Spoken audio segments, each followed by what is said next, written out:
नमस्ते। क्या आपको पता है पूरी श्री मंदिर में हजारों साल पहले से जात पात का या झूठन की विचार नहीं है। पता है कैसे? आप सब जानते हैं प्रभु श्री जगन्नाथ रथ यात्रा के दिन माँ लक्ष्मी को साथ न लेकर अपने भाई बहन के साथ गुंडीचा मौसी के घर जाते हैं।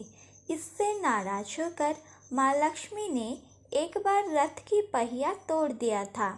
फिर किसी के मध्यस्थता के कारण माँ शांत हुई।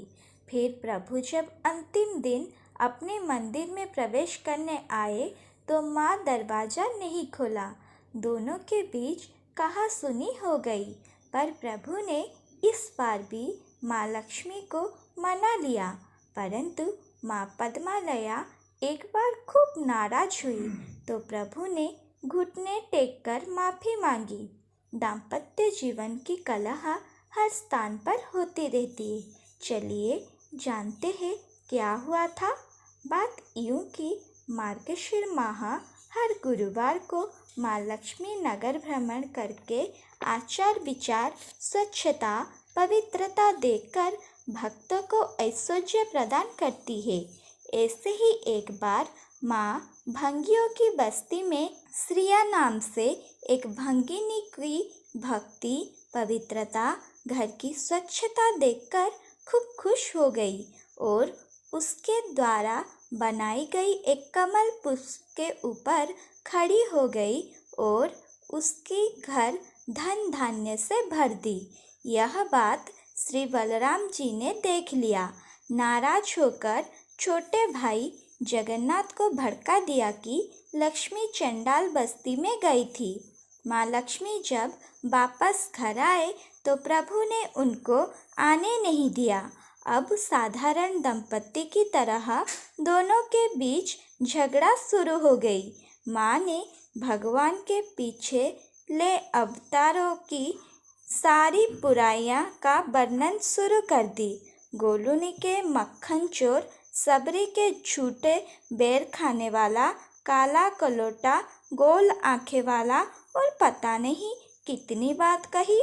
प्रभु का मेल ईगो हर्ट हुआ तो वह भी कोई छोड़ने वाला है। उन्होंने माँ लक्ष्मी जी से बोला, याद है तुम कैसे पैदा हुई थी? ब्रह्मा जी ने एक सुंदर नारी बनाई थी।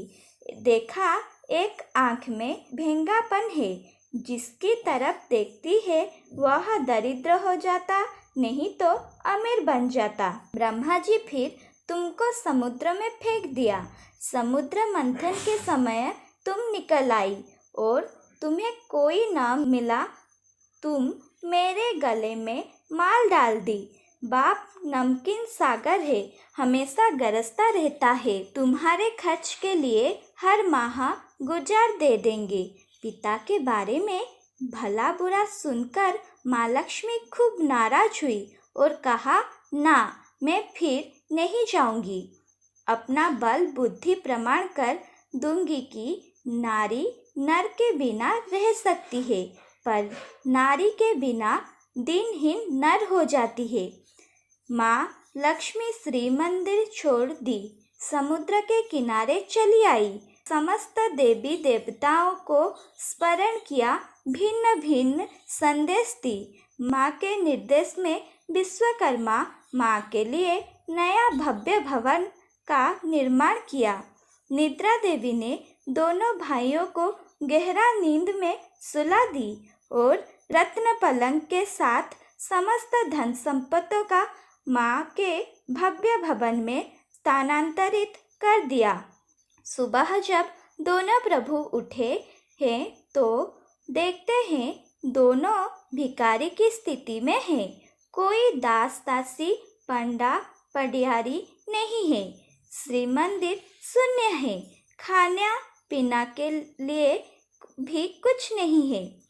दोनों अब भोजन मांगने के लिए ब्राह्मण की वेश धारण किए। माँ लक्ष्मी ने सरस्वती से कहा, सबके दिमाग फेर दे कि कोई इन्हें भिक्षा ना दे। सूर्य से कहा, धूप तेज करो। स्थिति गंभीर हुई। 4-5 दिन तक भीख नहीं मिला। कोई खाने के लिए कुछ लइया दिया था तो पवन देव ने उन्हें भी उड़ा लिया। जिनको माँ लक्ष्मी ने त्यागा उनको कौन सहायता कर सकता है। अब दोनों ने समुद्र के किनारे जो भव्य भवन था वहाँ भिक्षा मांगने को गए तो दासी ने कहा, हम चंडाल भंगी जाति के हैं, आप हमारे घर से कैसे भिक्षा लेंगे। भूख के मारे तड़पड़ हुई बलराम ने कहा, हमको सारे सामान दे दीजिए, हम बनाकर खा लेंगे। माँ लक्ष्मी अग्नि देवता को निर्देश दिया, अगर दोनों भाई खाना बनाकर खा लेंगे तो कोई पुरुष कभी नारी को पूछेगा नहीं, अतः आप जलना मत। शाम तक खाना नहीं बन पाया। अब बलराम जी ने कहा, जगा अब कह दो यही भोजन करेंगे। माँ लक्ष्मी प्रसन्न होकर भोजन पकाए दासियों के द्वारा भोजन करवाई। अतः में अंत में जब प्रभु के प्रिय भोजन पोड़ पिठा भेजी तब दोनों भाई आश्वस्त हुए कि यह माँ लक्ष्मी की व्यवस्था है। बलराम जी पश्चाताप कर चुके थे। अब बलराम जी ने माँ लक्ष्मी को वर मांगने को कहा। तब माँ लक्ष्मी ने कहा, अब से श्री मंदिर में उच्च नीच, जात पात, झूठन यह सब माना नहीं जाएगा। प्रभु ने कहा, तथास्तु। अब तक यह प्रचलित है। मार्गशीर माह का हर गुरुवार ओडिशा में महिलाएं अत्यंत पवित्रता के साथ शुभ्र वस्त्र परिधान करके आंगन में झोटी बनाकर धान के गुच्छे से तथा धान की पूजा करते हैं, माँ लक्ष्मी की कृपा प्राप्त के लिए।